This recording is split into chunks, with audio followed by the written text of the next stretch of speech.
If you were asked to name all the prime numbers between 1 and 100, you might be able to name a couple. People often think of 13 and 19, for example.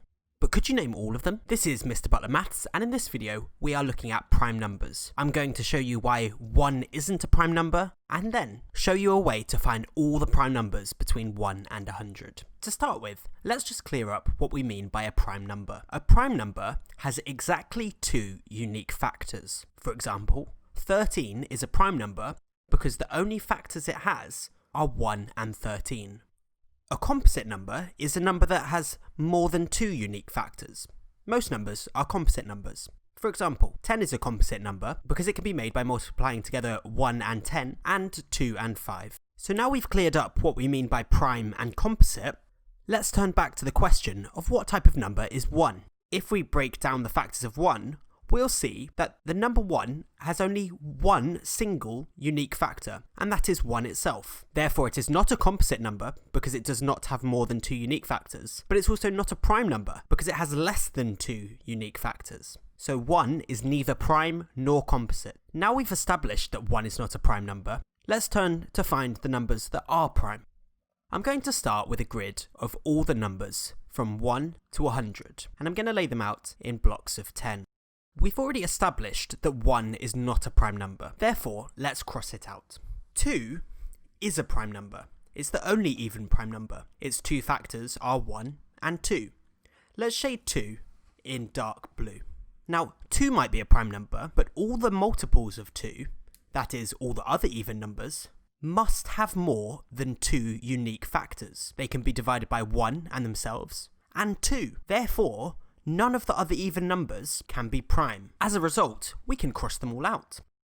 The next number I have is 3. 3 is a prime number because it has exactly 2 unique factors, 1 and 3. To make it clear that it's a prime number, let's again shade 3 in dark blue. Any multiples of 3, 6, 9, 12, 15, 18 and so on, can't be prime numbers because they have 3 as a factor. Therefore, we can cross them all out. You'll see that the even multiples of 3 have already been crossed out. We've already crossed out 6, 12, 18 and so on. But the remaining multiples of 3 we can now cross out because these cannot be prime numbers. 4 is not a prime number. We've already crossed it out because it was a multiple of 2. However, 5 will be a prime number. So let's shade that in dark blue again. Let's now highlight all the multiples of 5. These are all the numbers that end in either a 5 or a 0. Again, we've already crossed a good portion of these out, but we can cross out all the other ones too, because we know that they have 5 as a factor, therefore they cannot be prime numbers. I've already crossed 6 out, because that's not prime, and neither are any of the multiples of 6, which are also already crossed out. Let's now turn to 7. 7 is a prime number, because it has exactly 2 unique factors, 1 and 7. Let's highlight all of the multiples of 7 in purple. Because all of these numbers are multiples of 7, they can be divided by 7. As a result, none of them are prime numbers, so we can cross them all out.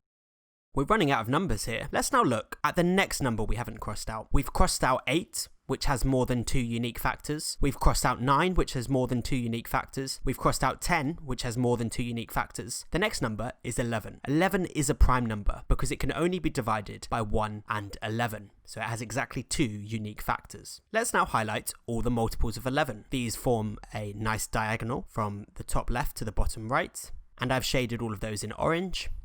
Now, you'll see that all of these numbers are already crossed out. And they're already crossed out because at this stage, all the multiples of 11 are also multiples of something else. You could continue this process of checking the multiples for each number that I haven't crossed out. But from here on out, you wouldn't actually cross off any more of the numbers because all the numbers we have left now are prime numbers.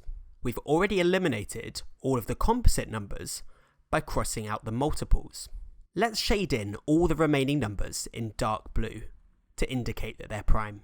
And there we have it. That's every prime number between 1 and 100, and there are exactly 25 in total. There's no huge reason why we have to stop at 100. If you wanted in your own time, you could check this further for all the multiples of the primes to 200 or 300 and beyond. And there's some really interesting maths that explores the gaps between prime numbers as we get larger and larger. But I'm going to leave it there for this video. As always, if you've enjoyed this video, leaving a like really helps me out. And don't forget to subscribe to find your way back for more mathematical content. Thanks guys.